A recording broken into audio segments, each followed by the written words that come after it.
अन्य कुछ भी उपादेय नहीं है। इतना इतना इतना काटे काटे श्रद्धान होना चाहिए। गुरु ने कह दिया ऋषभ तुम जाओ, सामने गड्ढा है, कूद जाओ। इतना विश्वास होना चाहिए कि गुरु ने कहा है तो नियम से वहां से कुछ मार्ग दिख रहा होगा, गुरु को वहां और मेरा आगे का भविष्य दिख रहा होगा। समझदार गुरु कभी भी विनोद भैया तुम्हें गड्ढे में नहीं डालेंगे, वहां कुछ रहस्य की बात होगी, इसलिए तुमने कहा था कि वहां पहुंचो। हम शंका कर लेते क्यों ऐसा कहा, क्यों ऐसा कर रहे हैं, कुछ होगा कि नहीं, अच्छा होगा कि बुरा होगा। नहीं, कहा गुरु के वचन है, कहा हमें गुरु को गुरु की तरह स्वीकार करना पड़ेगा। उनके वचनों को हाथों पर नहीं, ऐसे ही हृदय पर ग्रहण करके रखना होगा कि नहीं गुरु ने कहा है तो कुछ ना कुछ मेरे बारे में अच्छा ही सोच के कहा होगा। पर ऐसा सोचना रवि भैया बहुत कठिन है, बहुत ज्यादा कठिन है। व्यक्ति यही सोचता है विपिन भैया कि मैं अपने मन से बात ही गुरु के मुख के द्वारा ग्रहण करना चाहता हूं। हाँ पंडित जी, वास्तविकता है। व्यक्ति यही सुनना चाहता है कि मेरे जो मन की बात है वही मैं गुरु के वचनों से सुनना चाहता हूं, उसके विपरीत कह दिया तो हम गुरु को भी दूर कर देते हैं। वस्तु स्थिति है ऐसी, आज हो रहा है। पर समझो सत्य को, समझो सत्य को कि गुरु वचन कैसे, वह बताया था ना, गणधर स्वामी हाथ जोड़ के झेलने के लिए खड़े हैं। क्या कहते हैं, झेलना ही कहते हैं। कोई गेंद कैच करना नहीं है वहां पर उनकी उत्कृष्ट वाणी को झेलने के लिए हाथ जोड़कर खड़े कि भगवान बता दो कल्याण का मार्ग क्या है। हेयम किम, हेय क्या है, छोड़ने योग्य क्या है, दोनों भी समझने होंगे ना। उपादेय तो समझ लिया, ग्रहण करने योग्य वस्तु तो समझ ली, पर जो छोड़ना है वो छोड़ ही नहीं पाए तो ग्रहण करके करेंगे क्या, ग्रहण करके करेंगे क्या, तो ग्रहण करने के साथ छोड़ना क्या है, हेय क्या है, हेयम अपिच किम अकार्यम। जो जो मनुष्य के लिए, जो जो शिष्य के लिए करने योग्य चीजें नहीं है उसे उसी समय छोड़ना चाहिए। चाहे विषय हो, चाहे कषाय हो, चाहे जो भी अकार्य है। कार्य और अकार्य समझ रहे ना, जो करने योग्य नहीं है ऐसे विषय हमें वही बंद करने चाहिए। पर हमारी भूल क्या हुई, मां, जो छोड़ना था उसे पकड़ के बैठे और जिसे पकड़ना था उसको हमने छोड़ दिया। कहाँ जाओगे, कहाँ जाओगे। एक माँ ने बेटे को समझा दिया था, एक माँ ने बेटे को समझाया था कि बेटा कभी भी तुम्हें निर्ग्रंथ मुनिराज दिख जाए, उनकी वाणी, उनके प्रवचन कभी भी मत सुनना, कभी भी मत सुनना। आप लोगों ने ऐसे ही सिखाया क्या, नहीं ना, ठीक है, नहीं पूछना पड़ता है। बच्चों को सिखा, बेटे को सिखा के रखा था। बेटे का काम था रोज जाकर चोरी करो, डाका डालो, पैसे लूट के घर ले आओ। माँ को पता था महाराज का काम क्या है। अच्छी बातें नहीं समझेंगे कि बेटा शादी कर ले, घर बसा ले, नई बिल्डिंग बना ले, बहू ले आ, ऐसी बातें महाराज करेंगे क्या, नहीं करेंगे। उसको भी पता था माँ को, अगर बेटा उनकी वाणी सुन लेगा तो चोरी करना छोड़ देगा, फिर मेरा घर कैसे चलेगा। बहुत सारी माताओं को ये डर लगता है। महाराज के पास बैठते हैं ना हरीश भैया बच्चे, तो लोग पिताओं को, माताओं को ये डर लगता है महाराज पकड़ के ले तो नहीं जाएंगे। हाँ, बहुत सारों को ये डर लगता है। पहले स्वयं ही कहेंगे हाँ महाराज जी कोई बात नहीं, कोई बात नहीं आकाश भैया, फिर जब जाने की बात होती है महाराज जी अभी तो। समझो, माँ को भी पता था कि अरे निर्ग्रंथ के वचन है, अन्यथा नहीं होंगे मुनि के वचन। इसलिए उसने कहा था बेटा कभी भी उनके प्रवचन नहीं सुनना, जब भी बात सुनाई दे तुरंत कानों में उंगली डाल के निकल जा। होगा शायद वासिम का ही होगा, यही की कोई माँ और यही का कोई बेटा होगा, और माँ की बात, पिता की बात बेचारों को सुननी पड़ी, खाना तो वही था। जैसे ही इस नगर परिषद के परिसर से आगे निकलता था, आवाज तो बाहर तक, भले ही यहाँ की पहुंचती नहीं हो तो मान लेते हैं हम, यहाँ के पीछे भी पहुंचती कि नहीं पता नहीं, बाहर तो ठीक है, पर हम मान रहे हैं कि बाहर तक उसको सुनाई दे रही थी। और वह रोज जाते समय कान में उंगली डाल के चला जाता था। और एक दिन ऐसा नियोग हुआ कि यहां से जाते जाते उंगली तो कान में थी, पर उसके पैर में अचानक से पंडित जी कांटा लग गया। पैर में कांटा लग गया, अब कान में उंगली रहेगी कि कहां जाएगी। अब वो कांटा निकालने के लिए उसने क्या किया, ये सामान्य बात है, कोई भी व्यक्ति चलते चलते पैर में कांटा लग जाए, पहले कांटा निकालता है, फिर आगे बढ़ने का बाकी बाद में सोचता है, क्योंकि चलना भी है। उसने भी क्या किया, तुरंत नीचे बैठ गया और उसने कांटा निकालने का प्रयास किया। उतने में क्या हुआ, उतने में वह जिनवाणी उसके कानों में पहुंच गई। वर्णन स्वर्गों का चल रहा था, देवों का वर्णन चल रहा था। महाराज समझा रहे थे प्रवचन में कि जो स्वर्गों के देव होते हैं उनकी परछाई नहीं पड़ती, उनके आंखों के टिमकार नहीं होती। कितना सुना, 2 वाक्य मात्र उसने सुने थे कि जो स्वर्गों के देव है उनकी परछाई नहीं पड़ती, आंखों की टिमकार नहीं होती। उसने तुरंत कांटा निकाला और भाग गया। वह एक बात से त्रस्त था, चोर था, पर ऐसे भी लोग होते हैं जी, तो भैया चोरों के यहाँ भी चोरी करने वाले, डाका डालने वाले होते हैं, होते कि नहीं। हमें यही लगता है कि हम ही चोर है, भैया ऐसा नहीं है, आपसे भी बहुत बड़े बड़े चोर होते हैं। हमें ही लगता है हम सरकार को उल्लू बना रहे हैं, लगता है ना, हमने टैक्स बचा लिया, हमने ये कर लिया, हमने हड़ताल कर ली, सरकार का नुकसान कर लिया।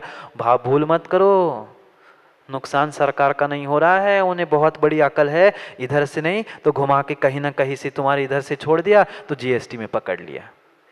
हाँ, अभी 3 साल का माफ कर दिया, अब पता चलेगा जब चुन के दे दोगे फिर पता चलेगा नया और कुछ अब लगा देंगे।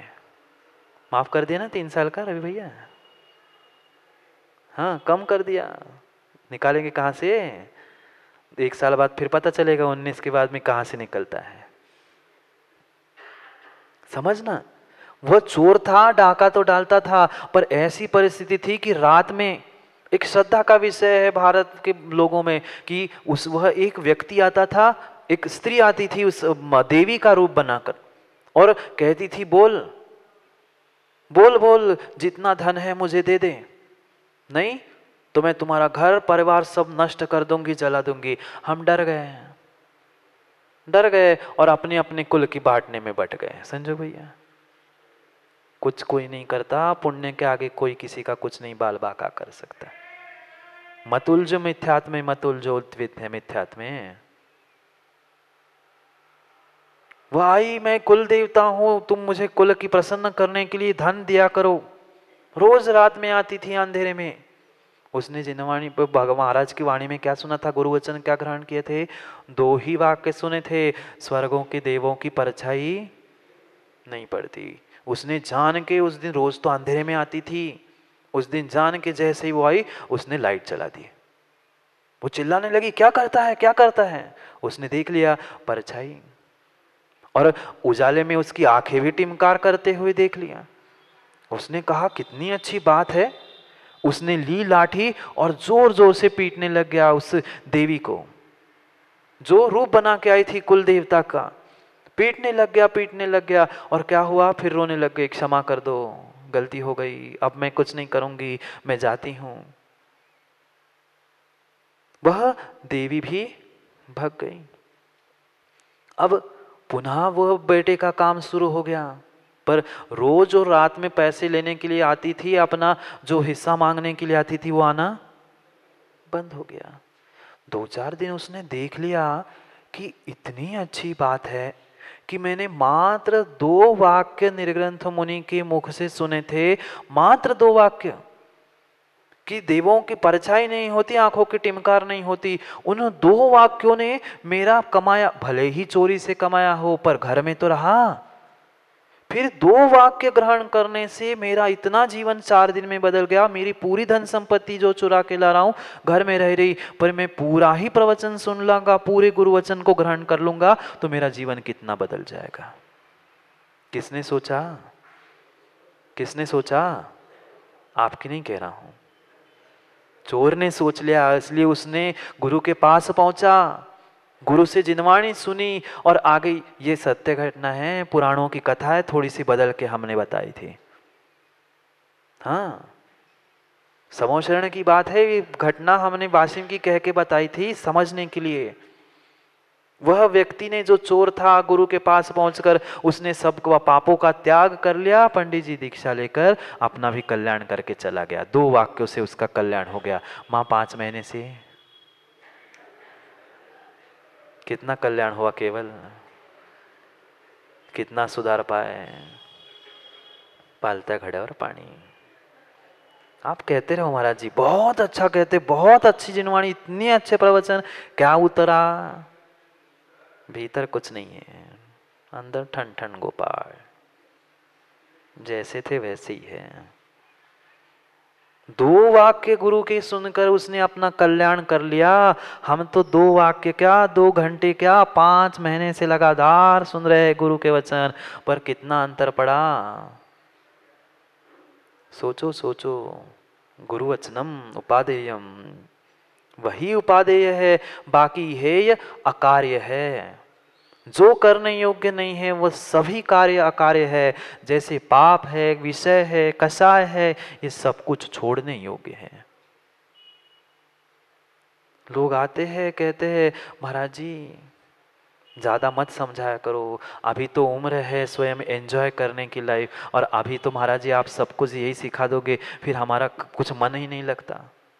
हाँ, बहुत सारे युवाओं को, बहुत सारे लोगों को सब यही टेंशन है, महाराज जी इसलिए हम आते ही नहीं आपके पास। आप ऐसी बातें कह देते हो, ऐसी बातें कह देते हो, जब बैठते हैं वो होटल में खाने के लिए, तब थाली में आपका ही चेहरा दिखता है। ठेले में पहुंचते हैं, वो ठेले वाले से कुछ मांगना होता है तो उसकी जगह, ठेले वाले की जगह आपका ही चेहरा दिखने लग जाता है। समझो, छोड़ो छोड़ो, ये सब अकार्य है, पाप है, इसे छोड़ना होगा, ये छोड़ने योग्य ही वस्तु है। कोई किसी को सुधार नहीं सका आज तक, भगवान नहीं सुधार सके। हमारा तो काम है, हम बता रहे, फिर आप जानो, आपका काम जाने। कोई नहीं सुधार सका, माँ किसी को नहीं सुधार सका, माँ बेटे को नहीं सुधार सकी, कौन किसको सुधार सका? वह व्यक्ति स्वयं में सुधारना चाहता है तो ही सुधार हो सकता है। दूसरा बलात् किसी को कोई नहीं सुधार सकता। बलात् बांध भी दो तो वह फिर बांधे हुए कुत्ते को छोड़ने पर जैसी स्थिति होती है वैसी उसकी स्थिति होती है। समझो, हेय क्या, उपादेय क्या। गुरु के वचन ग्रहण करो, एक चुटकी भर तक करो। यहाँ सब ऐसे ऐसे ऐसे करते हैं, हाँ, और बाहर जाके डायरेक्शन ही बदल जाती है। हाँ, वो बचपन में एक गुड्डा गुड़िया रहती थी, देखा क्या आप लोगों ने? रवि भाई आपने देखा क्या? एक गुड्डा गुड़ियों का मिट्टी का ये इसका आता था, उनको थोड़ी सी गर्दन में दो तो वे 10 मिनट तक ऐसे ऐसे, यहाँ की माता और सब भैयाओं ने सुन लिया कि महाराज ने कहा ऐसा है क्या? हाँ, 10 मिनट तक हाँ ही करते रहेंगे। भीतर क्या गया? कुछ नहीं। समझो क्या उपादेय है गुरु के वचन। जो पाप रूप अकार्य है सब कुछ हेय है। को गुरु, गुरु का वचन तो बता दिया, पर पहले कह रहे गुरु कौन? गुरु का वचन हमें समझ में आया कि ग्रहण करने योग्य है, पर गुरु कौन? हर कोई अपने आप को गुरु कह रहा है। घर में माँ को पहले गुरु कहा जाता है, स्कूल में जाओ तो टीचर को गुरु कहते हैं, फिर वास्तविक गुरु कौन? प्रश्न क्या हुआ? को गुरु हूँ। तीसरा प्रश्न, एक श्लोक में एक कारिका में 4-4 प्रश्न पूछ रहे हैं आचार्य महाराज, और चारों का उत्तर। कितनी कितनी प्रगल्भ बुद्धि होगी उनकी। प्रश्न भी तैयार किया और उसका तुरंत उसी में उत्तर। को गुरु, गुरु कौन? क्या गुरु की महिमा गाए? को गुरु अधिगत तत्वम, जिन्होंने संसार के प्रत्येक तत्व को समझ लिया है, जान लिया है, उसको पहचान लिया है, उस यथार्थ स्वरूप का ज्ञाता और यथार्थ स्वरूप में जीने वाला जो होता है वही गुरु है। गुरु की महिमा वर्णी न जाए। गुरु नाम जपो मन वचन काय। हम काय से तो जपते हैं, वचनों से भी जपते हैं, पर मन से जपते तो काय और वचन बाकी रहते ही नहीं। कोई एक गुरु की बात नहीं कह रहा हूं, ना मैं अपने लिए पंडित जी कह रहा हूं। पांचों पंच परमेष्ठी को पंच महागुरु कहते हैं। पंच महागुरु वह सब गुरु है। गुरु शब्द स्वयं में ही भले ही गुरु हो, पर जब तक वह लघु नहीं है तब तक गुरु नहीं बनता। हाँ, छंद शास्त्र जानते हैं कोई? नहीं जानते होंगे। छंद शास्त्र में रवि भाई आप तो बनाते भी हो, लिखते भी हो, तो आपको पता होना चाहिए छंद शास्त्र में गुरु और लघु की कल्पना होती है। जो दीर्घ होता है उससे गुरु कहते हैं और जो ह्रस्व होता है उससे लघु कहते हैं। वह गुरु भी कब बना? जब दो लघु होते हैं छंद शास्त्र में, तब वह गुरु बनता है। जो गुरु बनता है वह डबल झुकता है, डबल लघु होता है, तब वह गुरु बनता है। लघुता से प्रभुता मिले, गुरुता से प्रभु दूर। लघुता से प्रभुता मिले, गुरुता से प्रभु दूर। शक्कर ले चीटी चली, हाथी सर पर धूल। हाथी बड़ा है ना, घमंड में मैं बड़ा, उसके सर पर धूल ही होती है। वह छोटी सी चीटी शक्कर को लेकर चलती है। लघु हो जाओ, लघु हो जाओ। उस गुरु को समझना है जिस गुरु की व्याख्या यहाँ पर कर रहे, पर समय हो गया। ऐसे ही होता है, गुरु तक पहुंचो और समय हो गया। जब तक भीतर का गुरु नहीं छोड़ पा रहे हैं प्रमोद भैया, बाहर का गुरु मिलने वाला नहीं है। बहुत बड़ा गुरु बैठा है सन्मति भैया तुम्हारे भीतर, कि मैं भी कुछ हूं। यह जो गुरु है, ये जो गारव है, यह जो गर्व है, ये जो गुरुता है, गुरूर बैठा है, वह तुम्हें गुरु से पास नहीं ले जा पा रहा है। वह गुरु के चरणों में झुकाने नहीं दे रहा है। क्यों? मां भीतर का गुरु जागृत है। गुरूर कि मैं भी तो कुछ हूं, मैं भी ज्ञानी हूं। गुरु मिटा दो गुरु को प्राप्त करने के लिए, गुरूर को मिटा दो गुरु के चरणों में झुक जाने के लिए। छोड़ दो भीतर के गुरूर को, छोड़ दो भीतर के गुरूर को। सच्चा गुरु नीचे लघु लघु लघु ही होता है।